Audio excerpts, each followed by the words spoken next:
Meus irmãos, quanto a nós vamos abrir a Bíblia no texto que nós lemos no início, em João capítulo 21. Peço que os irmãos abram a Bíblia em João capítulo 21. Capítulo 1, perdão, versículo 29. João capítulo 1, versículo 29. João capítulo 1, versículos 29 em diante.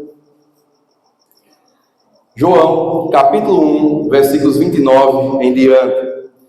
O Cordeiro de Deus. João 1, 29.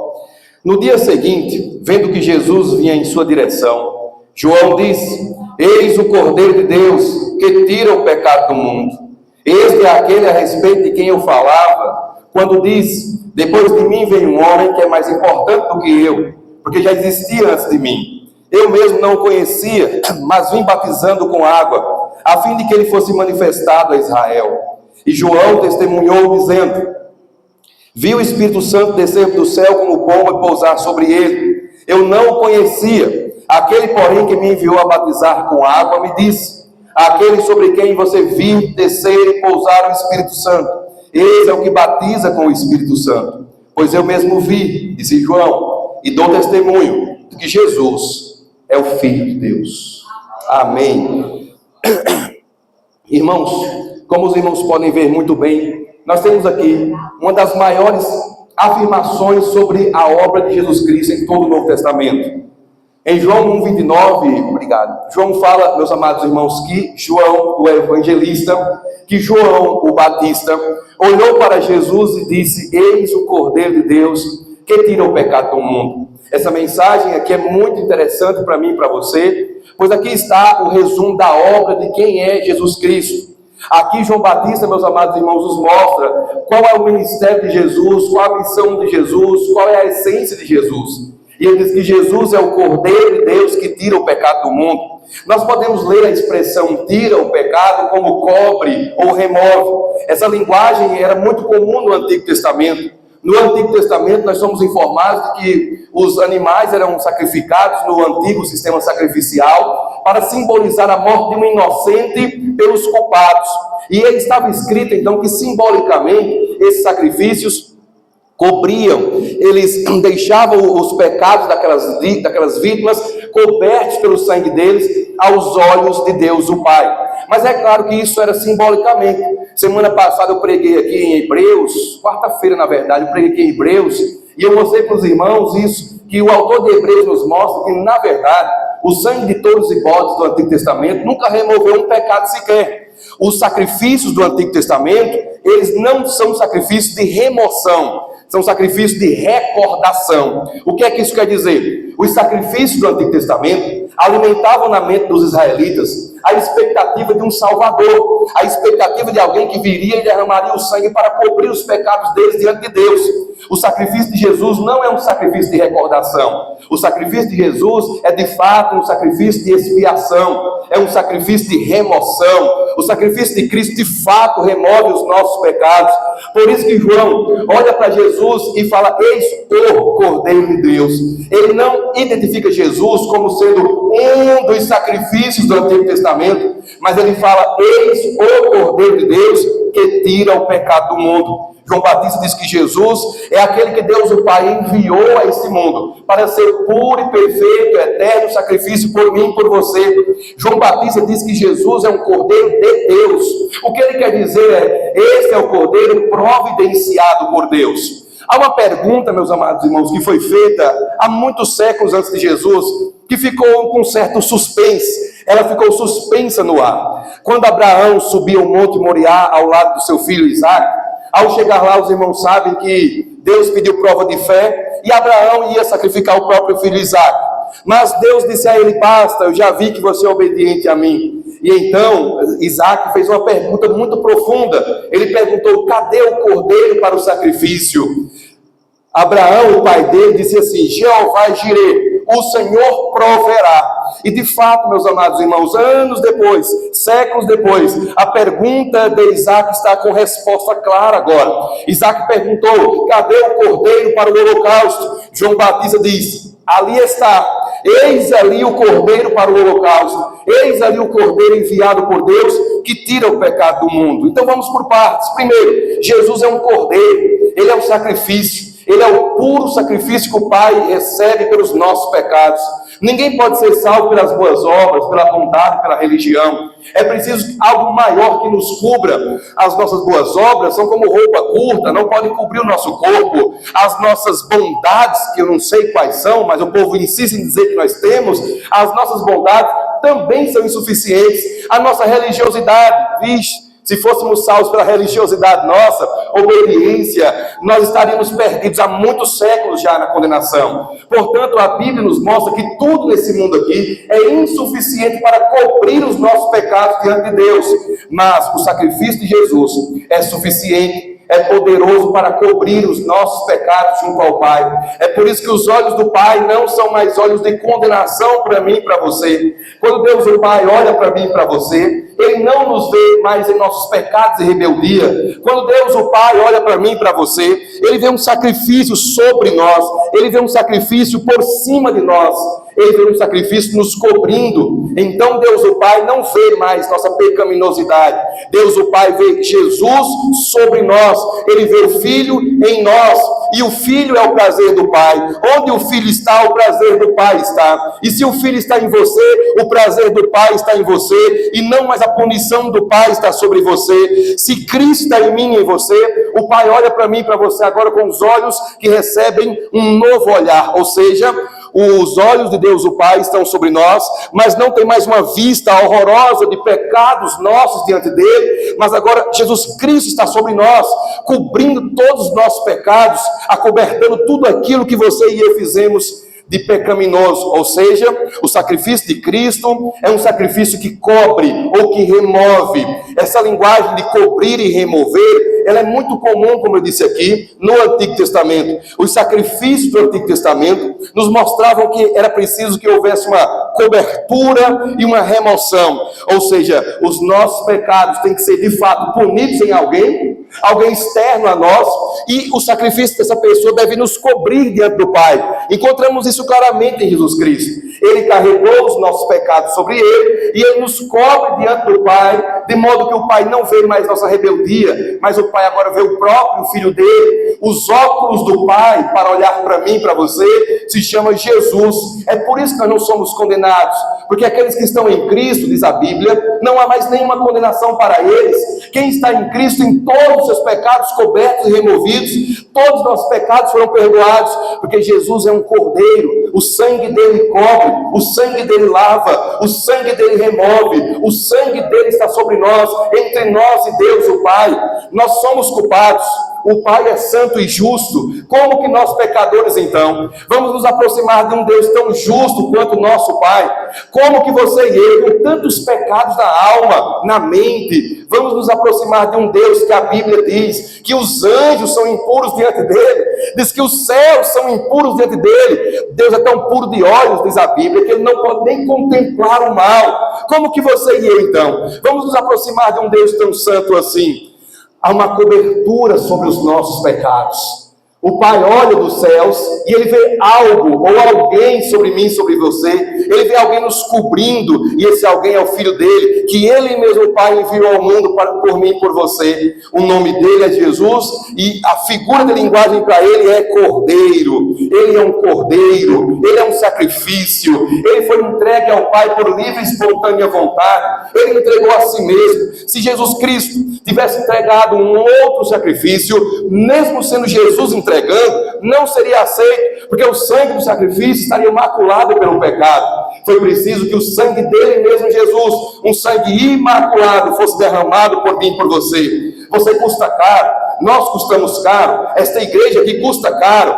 Os olhos do mundo, ao olharem para esta igreja, pensam assim: aquele povo não vale nada aos nossos olhos. Aos olhos de Deus, nós valemos Jesus. Jesus morreu por mim e por você. Jesus está entre nós e o Pai. A tua salvação, a minha salvação, custou a vida de Jesus Cristo. Amém. É por isso, meus amados irmãos, que a Bíblia diz que Ele é Cordeiro, e acrescenta, de Deus. Ele foi providenciado por Deus, Ele foi enviado por Deus. Ele não é um cordeiro da antiga aliança, Ele não é um cordeiro que vinha da terra, Os cordeiros do Antigo Testamento eram todos sacrifícios terrenos, eram animais, nascidos de outros animais, criados um certo tempo ali aos arredores do tabernáculo, para serem entregues como sacrifício. Jesus não, ele é de Deus, ele tem origem celestial, ele vem da parte de Deus, foi providenciado por Deus, foi enviado por Deus, aprovado por Deus, recebido por Deus. Ele é Jesus, segundo a Bíblia, o único mediador entre nós e o Pai, porque foi o próprio Pai quem abriu esse caminho para ele. Deus Pai não abriu nenhum outro caminho para ele, a não ser em Jesus. Por isso que você e eu não podemos, em hipótese alguma, afirmarmos que todos os caminhos levam a Deus, afirmarmos que as religiões levam a Deus, afirmarmos que vários caminhos podem levar a Deus. Não podemos abrir a boca e dizer isso, não podemos crer nisso, não podemos viver à luz disso, porque isso é um engano, isso é um engodo. A Bíblia diz que Deus, o Pai, só providenciou um caminho até Ele. Deus, o Pai, só reconhece um caminho até Ele. Só tem um véu que foi aberto neste mundo para a direção do Pai. E esse véu, segundo o autor de Hebreus, é a carne de Jesus, é o corpo de Jesus, que foi rasgado na cruz do Calvário e abriu um novo e vivo caminho para mim e para você. E nós então temos acesso a Deus, porque o próprio Deus abriu o caminho para Ele, porque o próprio Deus providenciou o sacrifício para mim e para você, por mim e por você, e esse sacrifício é chamado de Cordeiro de Deus. Acrescentando a isso, João diz que tira o pecado do mundo. O que João quer dizer é que o sacrifício de Jesus é de fato eficaz. Quando João diz que ele tira o pecado do mundo, de novo, aqui a expressão tira pode ser lida como remove ou encobre. João tem uma linguagem sacrificial. A linguagem de João aqui é uma linguagem veterotestamentária, ou seja, João está citando todo o sacrifício do Antigo Testamento e dizendo, aquele homem que vem na minha direção, esse que está vindo aí, ele sim é o Cordeiro de Deus e ele sim remove a culpa humana, ele sim cobre a culpa humana, ele sim carregará a culpa humana. Irmãos, não tem nada pior do que a culpa. Não há nada pior, meus amados irmãos, do que a consciência pesada, a dúvida, o não ter certeza de salvação. Quando estamos doentes, à noite já não é lá mais essas coisas. Quando estamos abatidos por uma situação de tristeza, outra coisa, a noite é longa e o sono não é de boa qualidade. Mas muito pior do que isso é não ter a convicção de que os teus pecados estão perdoados. Muito pior do que qualquer dor, aflição ou nesse mundo restrição.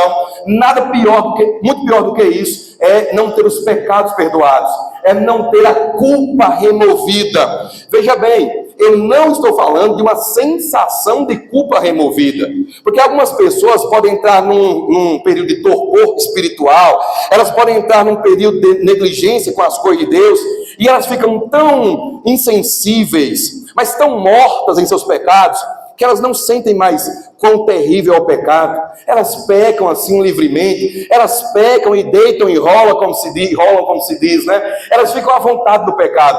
Essas pessoas têm uma falsa paz, elas têm uma sensação de que não estão pecando. Aqui não. Aqui João diz que Jesus, ele retira mesmo a nossa culpa. Detalhe, não é simplesmente da consciência. Jesus não tira a nossa culpa apenas daqui, ó. Jesus tira a nossa culpa principalmente de lá, ó, de junto do Pai. Ele tira a nossa culpa dos anais, dos escritos, dos livros, do julgamento de Deus. Jesus remove nossa culpa, não simplesmente da consciência nossa. Ele remove nossa culpa junto ao Pai. Ou seja, como nós pecamos contra Deus, nós somos culpados.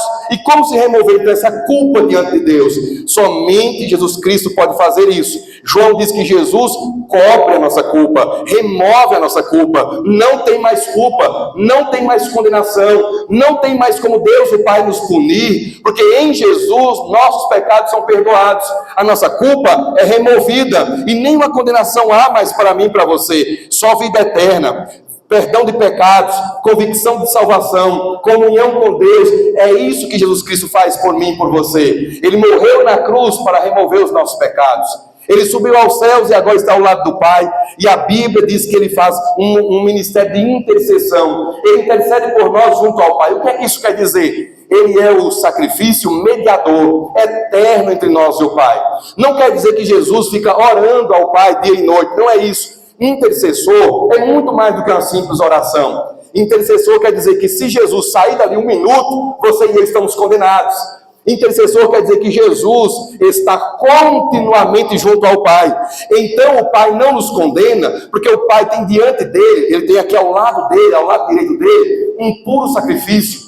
Já que Jesus é eterno e estará eternamente ao lado do Pai, quer dizer que nós temos um sacrifício eterno por nós junto ao Pai. Não tem como o Pai nos condenar, porque nós temos ao lado dele alguém que morreu por nós, que removeu nossa culpa, que levou nossa culpa na cruz do Calvário. Por isso que João diz que Jesus tira o pecado do mundo. O que João quer dizer é que Jesus é poderoso no seu sacrifício para perdoar qualquer pecador em qualquer lugar em que ele estiver. Seja ele um judeu, seja ele um não judeu, seja ele no tempo de Jesus, sejamos nós hoje aqui, ou aqueles que virão depois de nós. O sangue de Jesus é poderoso para cobrir qualquer pecador, em qualquer lugar, de qualquer etnia, de qualquer época, de qualquer status social. Basta ele crer. Basta ele se arrepender. O sacrifício de Jesus Cristo, diz a Bíblia, que tira o pecado. Perceba que pecado aqui não está no plural, e sim no singular. Pecado aqui não são os pecados do dia a dia. Porque alguém pode dizer, como assim, pastor? Jesus tirou os meus pecados, é porque o Senhor não me acompanha. Põe uma câmera no meu ombro para o Senhor ver o tanto que eu peco durante o dia. Não são os pecados que a Bíblia diz que Jesus Cristo removeu. Esse pecado que está aqui se refere ao pecado no sentido da culpa do pecador diante de Deus. O que João Batista vê em Jesus é aquele que retira a culpa dos pecadores por toda a eternidade. Ainda que nós pequemos, ainda que nós erremos, ainda que sejamos tão falhos como de fato nós somos, a Bíblia nos diz, meus amados irmãos, que a culpa nossa, ou seja, o nosso estado de culpados diante de Deus, é removido pelo sacrifício de Jesus Cristo. João diz que ele faz isso, irmãos, pelo mundo inteiro. Qualquer lugar onde houver uma pessoa arrependida, ali o sangue de Jesus está sobre ela. Em qualquer lugar onde há uma pessoa que confessa Jesus como Senhor e Salvador, ali está a remoção da culpa dela. Em qualquer época da história, uma pessoa que se arrepende dos seus pecados, ela não é mais culpada diante de Deus. Jesus carregou a culpa dela. Jesus carregou toda a condenação que ela tinha junto ao Pai. A pergunta é como, pastor? Lá na cruz, Jesus foi condenado em nosso lugar. Quando Deus o Pai condenou a Jesus na cruz, era como se cada um de nós passássemos lá, cada um de nós estivéssemos ali atrás de Jesus, passando por debaixo da cruz. Imagine uma fila enorme, enorme, com todos os pecadores, desde o Antigo Testamento até o último pecador antes da vinda de Cristo. Imagine essa fila aí. Todos passando atrás da cruz ou embaixo da cruz de Cristo, embaixo do corpo de Cristo na cruz. Agora imagine a punição do Pai, a condenação do Pai vindo sobre Jesus. Por que a punição do Pai não atinge os que passam? Porque Jesus a recebe por nós. Ele a recebeu na cruz do Calvário por nós. Ele foi condenado por mim e por você. Uma certa vez perguntaram a Lutero, Lutero, por que eu devo odiar o pecado? E Martinho Lutero disse, porque ele matou o nosso Senhor. Ele matou o nosso melhor amigo, ele matou o nosso mestre, ele matou o Filho de Deus. Meus amados irmãos, não foram as armas que mataram Jesus, não foram as espadas que mataram Jesus, nem mesmo a cruz em si, no sentido da cruz de pregos lá, não foi isso. O que de fato matou a Jesus foi o nosso pecado. O nosso pecado cravou Jesus Cristo ali, ele esteve ali pelo nosso pecado. E a dor maior de Jesus, e olha que ele sofreu muito, não foi a rejeição do povo dele. A dor maior de Jesus não foi a coroa, e olha que a coroa deve ter doído muito. Segundo estudiosos, ela atravessou a massa encefálica de Jesus. Não foram os pregos nas mãos e nos pés, isso deve ter doído muito. Não foi as costas de Jesus abertas pelos chicotes, passando nas lascas da madeira da cruz. Grande sofrimento isso aqui, mas não foi o maior. O maior sofrimento de Jesus Cristo foi quando ele não sentiu mais o Pai amorosamente perto dele, mas sim uma expectativa de juízo sobre ele. E ele disse assim: Deus meu, por que me abandonastes? Por que me abandonastes? Naquele momento o filho, acostumado desde a eternidade a estar com o Pai, a falar com o Pai, não sente mais o Pai. Ele sente o Pai se afastar dele amorosamente e se aproximar dele punitivamente. E naquele momento Jesus Cristo recebe toda a condenação sobre ele. E ele diz: Deus meu, não me abandones aqui. Ele não sente mais o Pai. Imagine você Você tem comunhão com Deus, mas de repente Deus não se faz mais sentir por você. Você não consegue mais sentir a Deus. Imagina o desespero que você e eu entraríamos. Mas nós não somos filhos de Deus como Jesus. Nós somos criaturas de Deus e somos filhos adotivos do Pai. Jesus não. Ele sempre foi do Pai. Ele sempre esteve com o Pai. Ele sempre esteve ao lado do Pai, lá nos céus. A Santa Trindade sempre existiu completa em si mesma. O Pai, o Filho e o Espírito Santo, vivendo em amor, comunhão, união, santidade e glória. Mas de repente um deles, Jesus Cristo, não sente mais o Pai. De repente um deles não é mais um deles lá, mas é um de nós. Ele agora é um pecador. Ele agora sofre toda a punição dos pecados sobre ele. E ele diz: Deus meu, não me deixes aqui, não me abandones aqui. Mas nós sabemos que o Pai não o abandonou, apenas o Pai o estava punindo naquele momento pelos nossos pecados. É por isso que se diz que Jesus é o Cordeiro de Deus que tira o pecado do mundo. Ele removeu a minha e a tua culpa diante de Deus, porque Ele a carregou como se fosse dele. Ele assumiu uma culpa que não era dele. Quando alguém nos culpa de algo que nós não fazemos, nós ficamos indignados. Tu vai ver, fulano, tu vai pagar. Eu vou mostrar para todo mundo que você me acusou erroneamente. Eu vou dar parte de você porque você disse que eu fiz tal coisa que eu não fiz. E nós ficamos com muita raiva. Mas Jesus Cristo voluntariamente pagou por pecados que ele não cometeu. Pagou por pecados que ele não cometeu. Ele pagou por uma culpa que não era dele. Ele levou uma culpa sobre si pesadíssima que não era dele. Os irmãos querem saber quão pesada foi a culpa que Cristo carregou? A Bíblia diz que pouco antes da crucificação, Jesus ora e diz que ele está orando, e enquanto ele está orando, saem gotas com suor e sangue. E ele começa a sentir o peso da cruz, a sombra da cruz vem sobre ele. Ele sabe que o Pai é santo, santo, santo. Ele sabe que naquele momento ele não será punido por Pilatos. Ele sabe que não será punido pelos homens, mas por Deus. E a Bíblia diz que horrível coisa é cair nas mãos do Deus vivo. Jesus sabia que ia cair nas mãos do Deus vivo, do Deus que pune até a terceira e quarta geração daqueles que lhe desobedecem a palavra. O Deus que abriu o chão e engoliu os filhos de Corá porque se rebelaram contra ele. O Deus que puniu o exército de Faraó, fechando o mar para que não perseguisse o povo dele. Esse mesmo Deus, o Deus que destruiu Sodoma e Gomorra, agora vinha com a sua sombra punitiva sobre Jesus. E o próprio Jesus disse: a minha alma está angustiada até a morte. Pai, se possível, passa de mim este cálice, mas que não seja segundo a minha vontade, e sim conforme a tua. Foi assim que ele disse por mim e por você. Foi assim que ele carregou a culpa por mim e por você. Não foi sorrindo, não foi gritando, não foi assim dando pulos de alegria, foi assim, ajoelhado, sangrando suor, ou melhor, suando sangue. Foi assim que ele fez, clamando, gemendo, sentindo a cruz sobre si, a ponto de ele dizer assim: a minha alma está angustiada. Aquela angústia ninguém no mundo sentiu. No dia que você sentiu angústia na sua alma, saiba, a minha e a tua angústia nem de longe se assemelham à de Jesus. A nossa angústia é com medo, é com saudades, é com alguma ansiedade. A angústia de Jesus é porque ele seria punido pelo Pai. Escute isso. As nossas angústias nunca serão de punição. Você pode sofrer de angústia nesse mundo do jeito que for, mas você e eu nunca teremos a angústia da condenação de Deus sobre nós, porque Jesus já sentiu essa angústia sobre ele.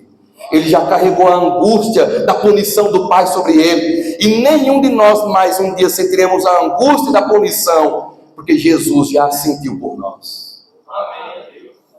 E João continua dizendo, versículo 30, este é aquele a respeito de quem eu falava quando disse: depois de mim vem um homem que é mais importante do que eu, porque já existia antes de mim. Eu mesmo não conhecia, mas vim batizando com água a fim de que ele fosse manifestado a Israel. E João testemunhou dizendo: vi o Espírito descer do céu como pomba e pousar sobre ele. Eu não o conhecia. Aquele, porém, que me enviou a batizar com água, que no caso aqui é Deus, me disse: João, aquele sobre quem você vir descer e pousar o Espírito, esse é o que batiza com o Espírito Santo. Então, João, evangelista, registra o que foi que João Batista disse: pois eu mesmo vi, lá no dia do batismo, e dou testemunho de que o Espírito Santo veio sobre ele, e que ele é o Filho de Deus. João Batista diz que Jesus é o Cordeiro de Deus, Ele diz que Jesus é eterno, né? Ele já existia antes dele. Ele diz que Jesus é aquele que batiza com o Espírito Santo, e diz que Jesus é o Filho de Deus. Veja que incrível, tudo isso aqui era profetizado. No Antigo Testamento estava escrito que o Messias, o Salvador, ele daria o Espírito Santo, ele teria o Espírito Santo em abundância, e ele daria o Espírito Santo para o povo dele. João Batista diz aqui que ele deu testemunho. Quando Deus enviou João Batista para batizar, João Batista ouviu da boca do próprio Deus o seguinte: olha, quando você vir alguém dos batizandos receber do céu uma visitação especial, é esse aí. A Bíblia nos diz então que João Batista estava batizando lá em Enom. E lá em Enom, ele estava batizando. E a Bíblia diz que havia muitas águas ali. E então, de repente, enquanto João batizava Jesus, ele diz que viu descer do céu o Espírito Santo em forma corpórea de pomba e pousar sobre Jesus Cristo. Quando Deus disse isso a João Batista, tempos depois se cumpriu. João de fato viu o Espírito vindo sobre Jesus. É por isso que aqui no versículo 32, o João que está escrevendo, diz que o João Batista disse assim: eu vi o Espírito Santo descer do céu como pomba e pousar sobre ele. Essa profecia está no Antigo Testamento, tanto em Isaías 11, versículo 1, como também lá em Isaías 61. Nós temos uma expressão que dizia que quando o Espírito Santo viesse e repousasse sobre o descendente de Davi, seria ele o Salvador. Pois é, isso se cumpre então em Jesus Cristo. Jesus é aquele que recebe o Espírito Santo, e esse recebimento aqui não é como o meu e o seu. Receber o Espírito Santo aqui é diferente de mim e de você. Todo crente, quando se converteu, recebeu o Espírito Santo. Todo crente tem o Espírito Santo. A Bíblia nos exorta a buscarmos o Espírito Santo com frequência. A Bíblia nos exorta a sermos cheios do Espírito Santo, a nos enchermos do Espírito Santo. Aqui é diferente. Quando se diz aqui que Jesus Cristo tem o Espírito Santo, que ele recebeu o Espírito Santo, aqui é no sentido de que ele foi batizado com o Espírito para ser o Messias.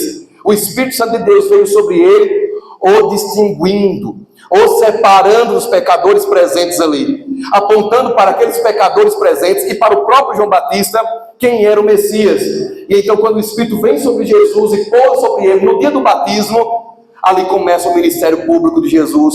Ali começa, meus amados irmãos, dos 30 anos aos 33 anos, aquele tipo de ministério público de Jesus, em que ele prega o Evangelho, expulsa demônios, faz grandes milagres e por fim morre na cruz do Calvário. O que João está dizendo aqui é que Jesus Cristo de fato é o autorizado de Deus. Ele é o Filho de Deus, ele é aquele que recebeu o Espírito de Deus, portanto ele é o Messias, e ele também é aquele que é o Cordeiro de Deus. João tira 3 expressões do Antigo Testamento: Cordeiro, Messias e Filho. São 3 expressões que encontramos no Antigo Testamento para Jesus. João diz que as 3 expressões se cumprem nele. Ele é sacrifício, ele é o distinguido de Deus, é aquele que tem o Espírito Santo, e ele é o Filho de Deus. A expressão Filho de Deus na Bíblia também pode ser usada como Filho de Davi. Quem já leu o livro de Samuel sabe do que eu estou falando. Davi queria construir uma casa para Deus. Aí Deus fala assim: Davi, você não pode construir a casa para mim não, porque você é homem sanguinário. Deixe que outro construa a casa para mim. Um filho seu. Você quer construir uma casa para mim, Davi, mas eu é que vou construir uma casa para você. Eu vou construir uma linhagem para você, Davi. E Deus faz uma promessa. Deus fala assim: Davi, eu vou te dar um filho, e esse filho teu, Davi, ele há de reinar, e esse filho reinará sobre o trono teu por toda a eternidade. Agora aqui que está a questão: Salomão não era eterno. Como que Salomão cumpriu essa profecia? Salomão não era um homem eterno. Salomão morreria, e de fato morreu.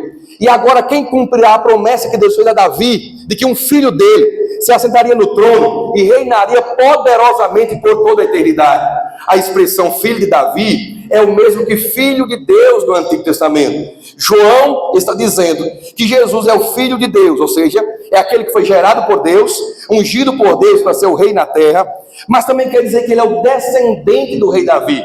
Ele é aquele que vem para reinar poderosamente. Portanto, meus amados irmãos, eu termino a pregação de hoje com essa expressão para mim e para você. Jesus é o Cordeiro de Deus, Jesus é o Messias de Deus, Jesus Cristo é o Filho de Deus. Nós temos que crer, meus amados irmãos, nesse tríplice ofício de Jesus. Ele é o Filho, ele é o Messias, ele é o Cordeiro, ele é o sacrifício puro, ele é o que tem o Espírito Santo para dar, ele é o Filho eterno de Deus que pode nos fazer filho. Jesus Cristo é o Cordeiro, portanto Ele pode nos salvar, Ele pode perdoar os nossos pecados. Jesus Cristo tem o Espírito Santo de Deus, Ele é autorizado para reinar como Messias, Ele pode salvar, Ele pode nos dar o Espírito Santo. Jesus Cristo é o Filho de Deus, Ele pode nos fazer filhos e filhas de Deus, desde que nele nós creiamos. Portanto, meus amados irmãos, vamos nesse momento juntos celebrar o nome de Jesus. Vamos nesse momento juntos, meus amados irmãos, celebrarmos a ceia do Senhor. Vamos celebrar, meus queridos, aquilo que nos relembra o que Cristo fez por nós na cruz do Calvário. Vamos relembrar, meus amados irmãos, o que Jesus fez na cruz do Calvário por mim e por você. Vamos relembrar, meus amados irmãos, que Jesus, lá na cruz do Calvário, morreu por nós como o Cordeiro de Deus que tira o pecado do mundo. Meus queridos e amados irmãos, Jesus naquela cruz morreu de uma forma sangrenta, morreu de uma forma violenta, morreu de uma forma, meus amados irmãos, que nenhum de nós há de morrer. Ele morreu como um sacrifício substituto. Ele morreu, meus amados irmãos, como aquele que substitui os pecadores. Ele morreu para nos dar vida e vida eterna. E é por isso que nesse momento nós vamos celebrar a ceia do Senhor. Vamos relembrar o que foi que Cristo fez por nós antes de subir aos céus. Ele deixou para mim e para você, meus amados irmãos, esses elementos.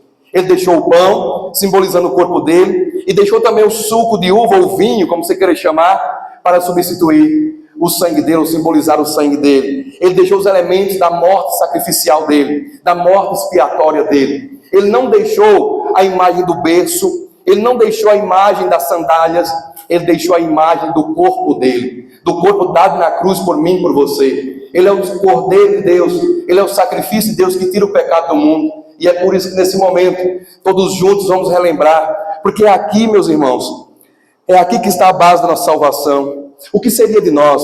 O que seria de nós se não fosse Jesus? Como você e eu seríamos salvos se não fosse Jesus? Como, meus amados irmãos, nós poderíamos ser salvos um minuto sequer, se não fosse o sangue de Jesus?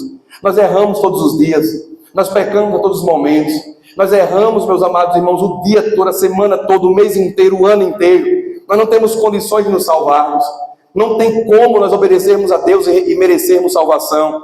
É impossível que você e eu façamos algo bom, porque tudo que há de bom em nós está manchado pelo pecado. Nossa bondade não pode nos dar salvação. Charles Spurgeon diz que há lama na mais bela flor do nosso jardim. As melhores obras que você e eu possamos fazer estão maculadas pelo pecado. Se as melhores estão maculadas pelo pecado, agora imagine as piores.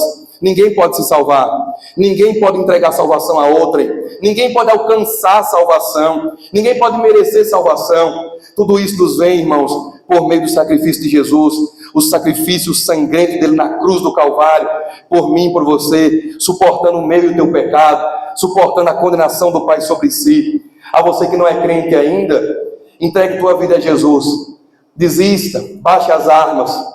Não tem como você ser salvo sem Jesus. Não tem como você ser salvo, salva, sem o sacrifício de Cristo. É impossível. Você vai para um lado, vai para outro, procura aqui, procura acolá. Só é engano, só é enganado, só é enganada. Frustração é o que define sua vida. Fora de Jesus não tem como você ser salvo. Entregue tua vida a Jesus. Venha para debaixo do sangue dele. Deixe o sangue dele lavar todos os teus pecados. Venha sentir a presença dele dentro de você. Venha sentir o sangue dele, puro e precioso, passar na sua vida, curar tuas feridas, sarar tuas dores e perdoar os teus pecados. E a nós que já somos crentes, continuemos em Jesus. Lembra quando Pedro, em resposta a Jesus, disse: Senhor, para onde iremos? Só tu tens as palavras de vida eterna.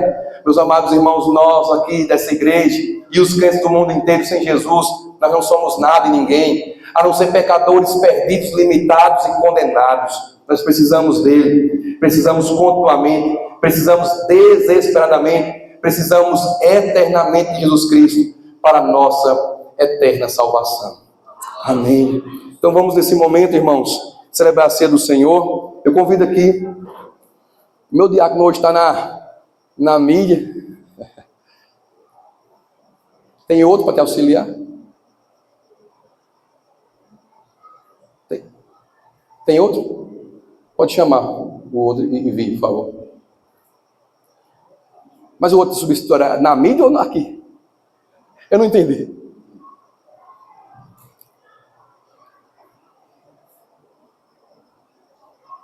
o senhor chamador está efetivamente. Ah, certo. Obrigado. Quero chamar aqui as irmãs Lívia e Eliana, por favor, para me auxiliarem. Elas entregarão hoje os elementos da ceia. Eliana pode vir, Lívia também. Elas entregarão os elementos da ceia do Senhor. Lívia, aqui é Eliana.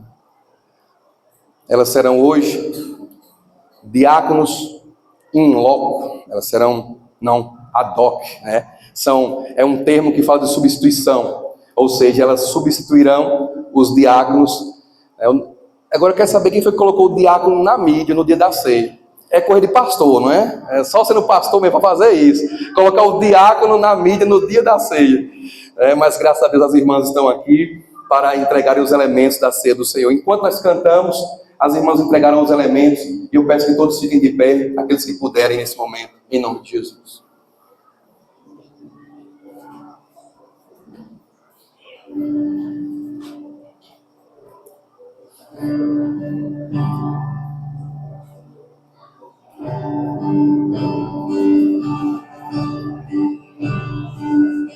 Seja bendito o poder que da cruz por nós padeceu.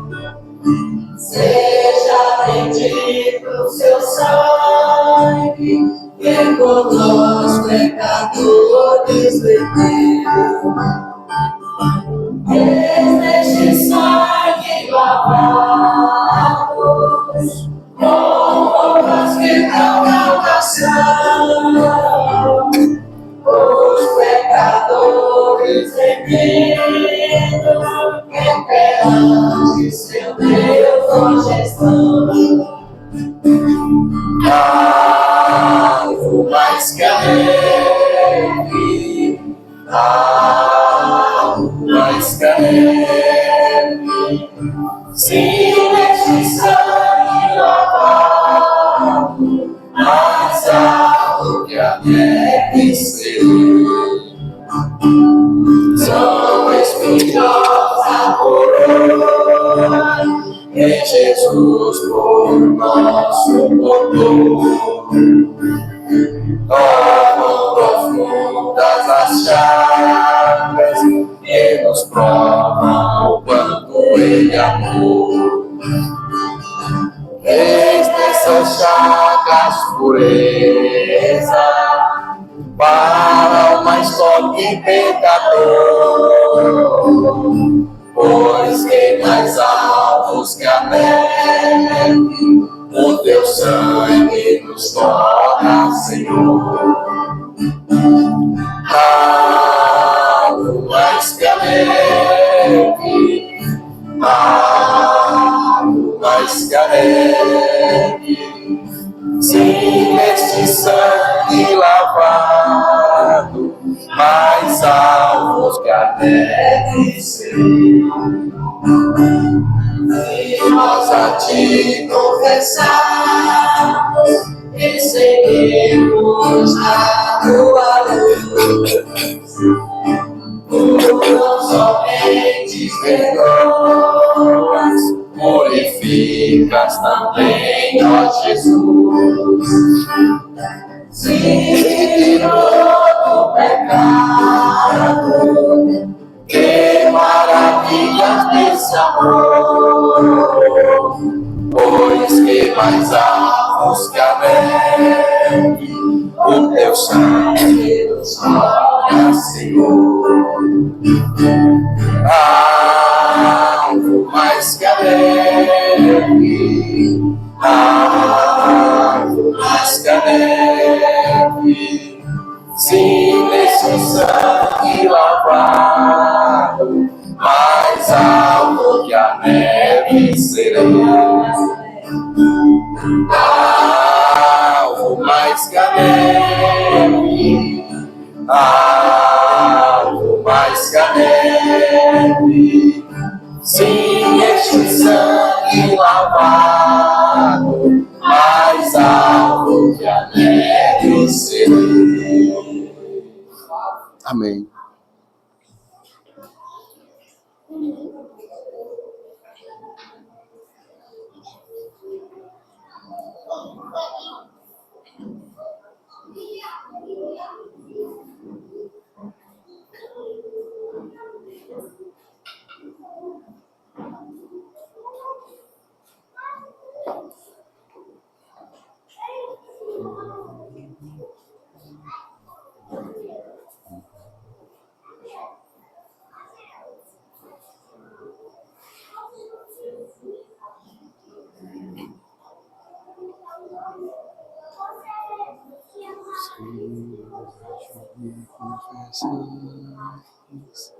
Seu Deus, que tu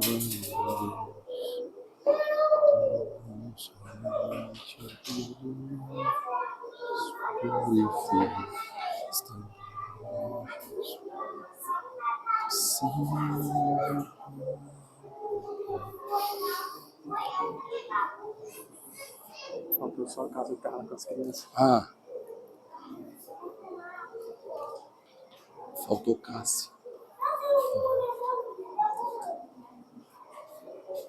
Faltou Cássio. Que tava com as crianças.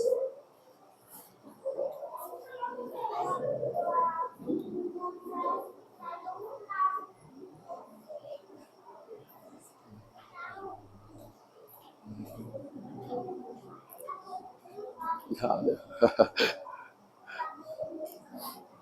Obrigado.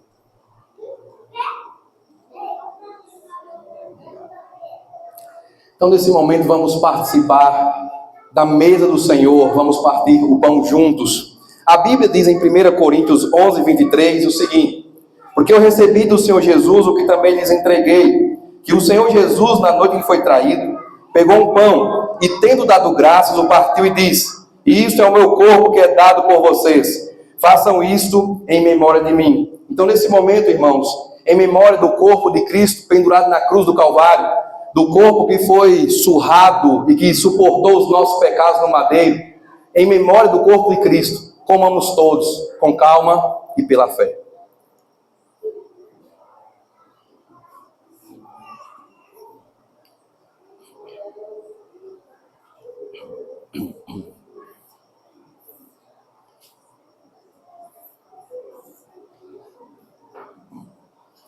No versículo seguinte está escrito: do mesmo modo, depois da ceia, pegou também o cálice, dizendo: este cálice é a nova aliança no meu sangue. Façam isso todas as vezes que o beberem, em memória de mim. Então, nesse momento, irmãos, em memória do sangue de Cristo derramado na cruz do Calvário, do sangue do Cordeiro de Deus que tira o pecado do mundo, bebamos todos com calma e pela fé.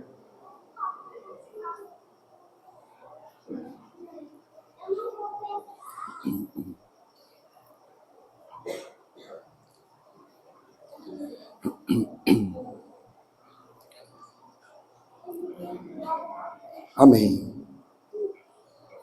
Amém. Se não fosse esse sangue, ai de mim, ai de nós. Se não fosse a misericórdia de Deus em nos amar de tal maneira e enviar o Filho dele a este mundo, para que todo que nele crê não pereça, mas tenha a vida eterna, estávamos todos nesse momento sob condenação. Mas graças a Deus há sangue, graças a Deus há corpo, graças a Deus há sacrifício por nós. Então vamos orar nesse momento.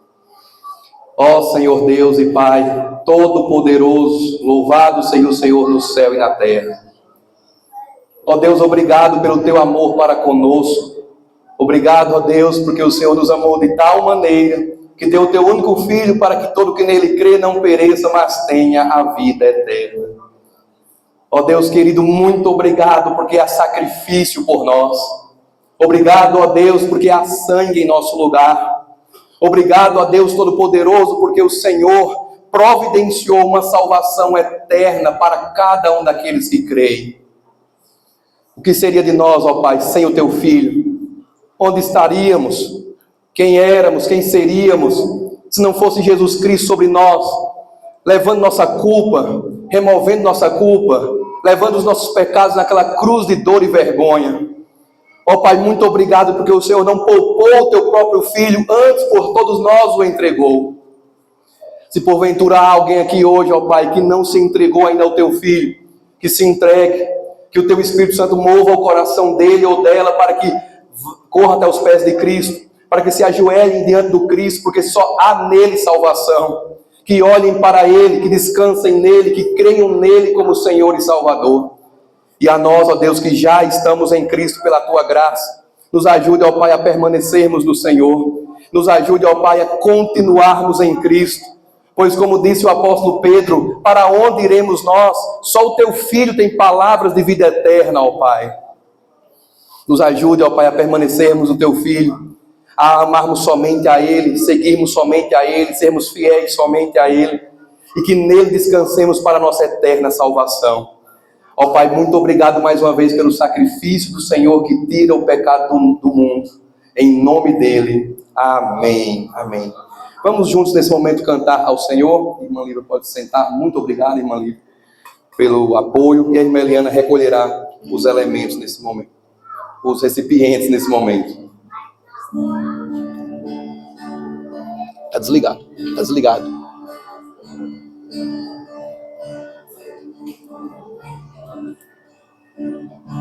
Eis entronizado à destra do bom Deus, como Rei eterno Cristo lá nos céus. Ele é o Rei da glória, que a Satã venceu. Vem cantar vitória, Deus nos receber.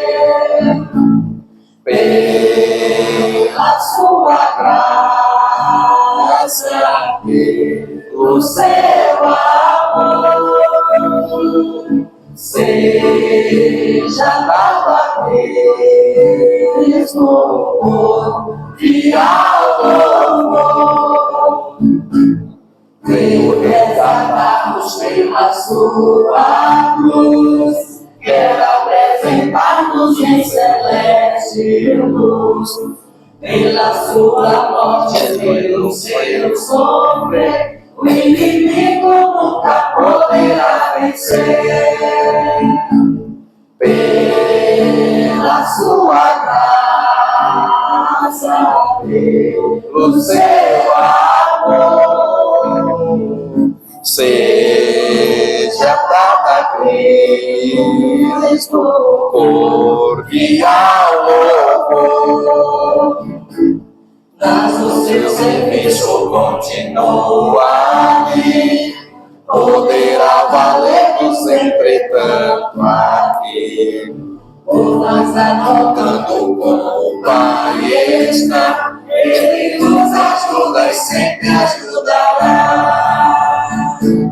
Pela sua graça,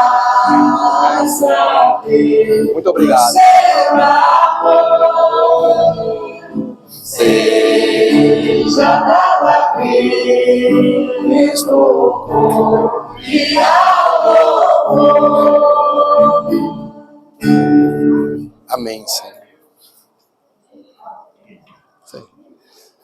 Nesse momento eu impetrarei sobre a Igreja de Cristo reunida a bênção trinitária ou bênção apostólica, como também ela é conhecida.